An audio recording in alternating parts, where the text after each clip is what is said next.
a gente desconstruir essa mensagem que o presidente da República tenta passar de que ele não pode fazer nada para resolver o problema na Petrobras, como se a Petrobras não devesse a ele, né, obediência, como se ele não tivesse poder nenhum, e que ela tivesse sozinha. A Petrobras não é isso.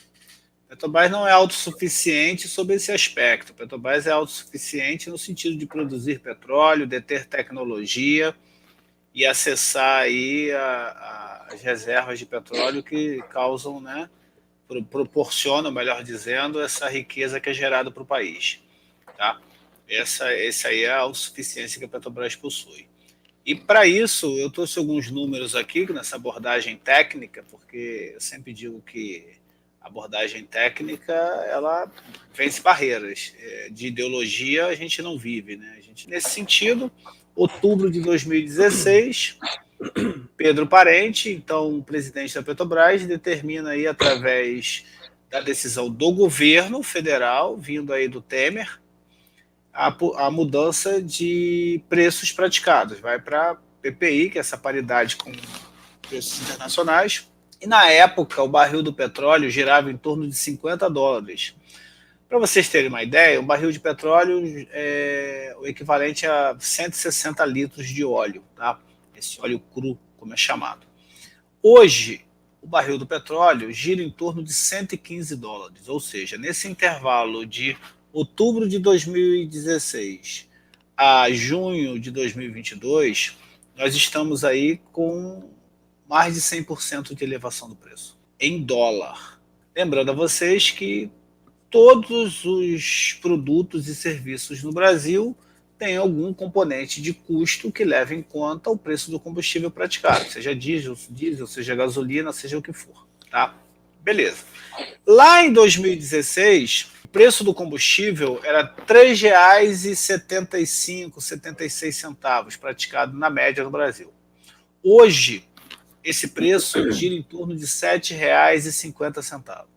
Então, significa dizer o seguinte, que nós tivemos uma elevação do preço dos combustíveis nesse intervalo de tempo em torno de 105%, 106% de elevação. Mas nós vivemos no Brasil e recebemos em reais. O que aconteceu? Dobrou o preço em dólar, nossa renda continua em real, a inflação associada a todo esse pacote de custo, determinada aí pela política na época de Temer e continuada aí pelo Bolsonaro, a gente só vê o empobrecimento da população. E por conta disso, a inflação do período girou em torno de 80%, GPM calculado pela FGV. Tá? Esses cálculos que eu estou passando aqui foram feitos pelo site do Banco Central, tá bom? Site da ANP e informações de jornal de publicação da Petrobras com relação a quanto era o petróleo na época e quando começou exatamente essa política. O Brasil ele possui uma autossuficiência nominal. Parte do que é produzido aqui não consegue ser refinado por uma série de restrições técnicas associadas às nossas refinarias. Porém, a gente tem sim uma capacidade de refinar uma parte significativa do petróleo que é produzido aqui.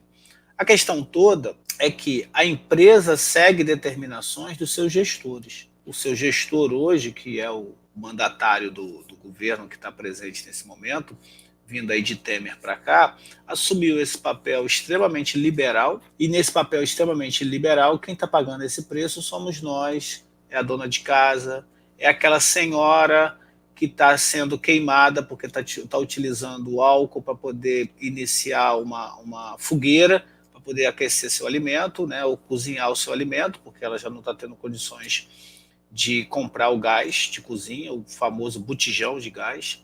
Então, toda essa política ela se reverte contra nós de diversas formas.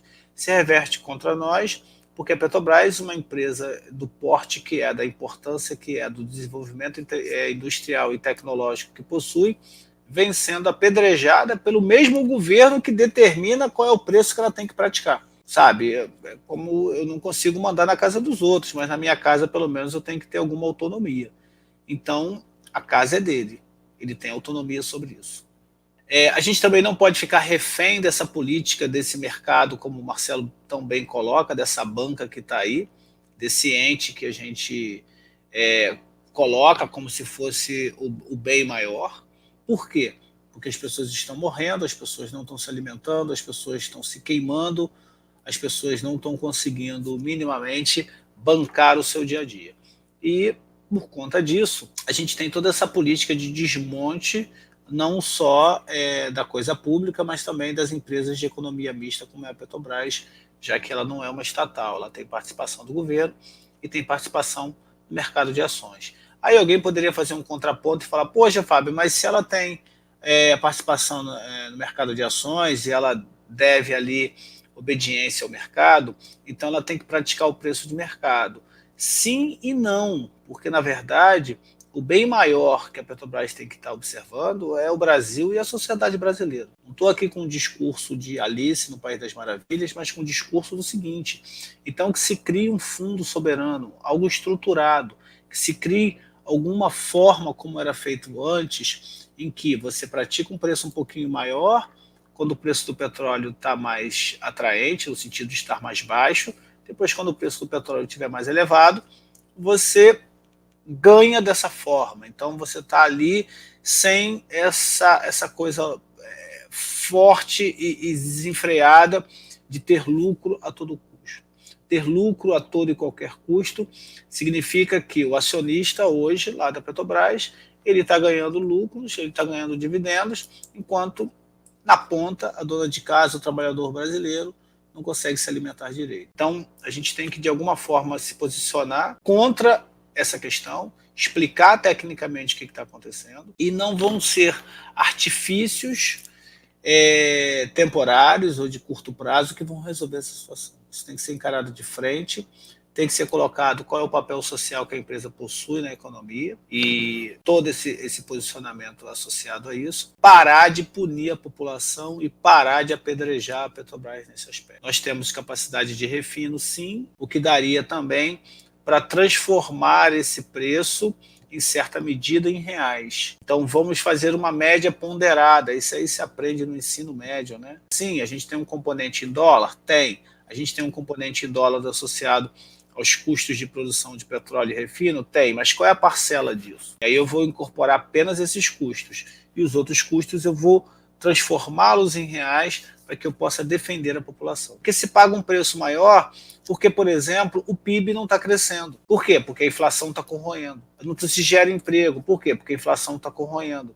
Não se gera renda para que as pessoas se alimentem. Por quê? Porque tudo isso está nesse grande caldeirão que o preço dos combustíveis está consumindo no nosso dia a dia. Não sou especialista como você, mas pelo que eu entendi, essa paridade de preço de importação, né, ele coloca tudo como se fosse importado, correto? Isso. Só que nós não importamos 100%. É como Não. você disse, uma parte significativa, o refino, apesar da gente saber da política que vem sendo adotada de parar as refinarias e até vendê-las, né, a preços ridículos, né? Eu sei que existe essa política para destruir a capacidade de refino do Brasil e tornar ele cada vez mais dependente, né? Porque não adianta só produzir o petróleo se você não transforma ele dentro do seu território. Mas ainda assim, com toda essa destruição desde o golpe de 2016, eu queria saber de você se, considerando essa média ponderada que você falou, já que a gente refina uma boa parte aqui, essa redução do preço não seria significativa a ponto de não haver a necessidade de se cometer o que está se cometendo, né? Uma destruição da capacidade dos estados de arrecadação, simplesmente porque o ICMS é a principal fonte de financiamento da educação e da saúde dos estados e municípios. E a gente sabe que esse governo atual ele quer deixar os estados numa situação muito ruim. Então, é nesse sentido, eu que faço a pergunta para você. Essa questão do refino é importante porque você não consegue construir uma refinaria em 4 anos. Então, a destruição sempre é muito acelerada, a construção se demora, né? Todo mundo passa por esse tipo de coisa, até em casa, quando vai construir um cômodo, você vê quanto tempo demora, mas se você for destruir, pega uma marreta e sai marretando tudo e você destrói toda uma história, todo um processo com pouco tempo. As refinarias que estavam em construção, e principalmente o Comperj, foi parado a construção do Comperj, né, todo aquele polo que seria criado ali. Espero que algum dia volte a ser criado e finalizada essa grande obra. Para quê? Para que a gente consiga justamente ter essa capacidade de refino mais significativa, a ponto da gente reduzir essa questão que eu coloquei antes, que é essa paridade com os preços internacionais. Porém, existem outros mecanismos que podem ser criados e eram praticados até 2016, onde você não repassava com essa força ou com essa agressividade toda essa variação do preço do petróleo que é praticado no exterior. A política a PPI, né, falando aí sobre a sigla, ela é muito utilizada para países que não produzem nada de petróleo, nada. O Brasil tem a autossuficiência nominal na produção de petróleo, ele não possui a autossuficiência no refino, mas ele refina sim uma quantidade significativa do petróleo que é produzido aqui. Logo, a gente não precisaria ter esse repasse integral conforme está acontecendo. Então, o que se vê é a empresa enriquecendo, enquanto todo o entorno que está ali empobrece. Esse entorno que está ali somos nós trabalhadores, somos nós brasileiros desse dia a dia. Com relação à questão da arrecadação do ICMS, é novamente o mesmo ponto.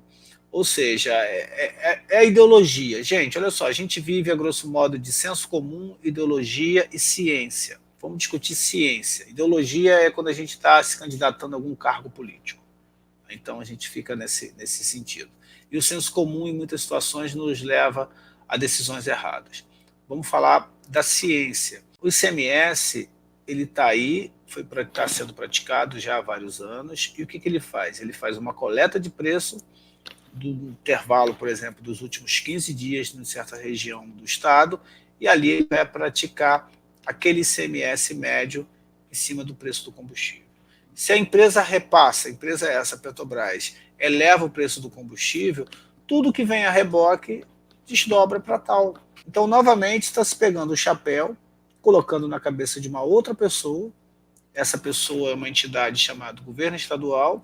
Não estou aqui para defender o governo A, ou B ou C, mas só explicando tecnicamente o processo e dizendo que o ICMS é o grande vilão. Não, na verdade, o grande vilão é a PPI, que começou essa disparada de preço. E logo a seguir veio o desdobramento disso. Agora, essas pessoas que estão ali, há que se pressupor algum tipo de raciocínio, tá? Esse raciocínio foi levado para o mal. Por que eu afirmo que foi levado para o mal? Porque quem tomou essa decisão sabia da volatilidade do preço do petróleo. Então essa bomba, ela não estourou lá com o Temer, porque o preço do petróleo se manteve na faixa de $50. E isso veio crescendo e estourou trazendo todo esse sentido negativo. Então, com certeza, já sabiam disso. Eu não posso governar um país contando com a sorte. Eu não posso governar um país dessa forma, sabe? Então, esse é o processo. E processo esse que cada vez mais nos prejudica e cada vez mais nos causa dano. Então, tomar decisões onde eu vou priorizar um ente chamado mercado contra a população brasileira, contra a população do seu país, é um negócio absurdo. Essa é a grande questão, entendeu?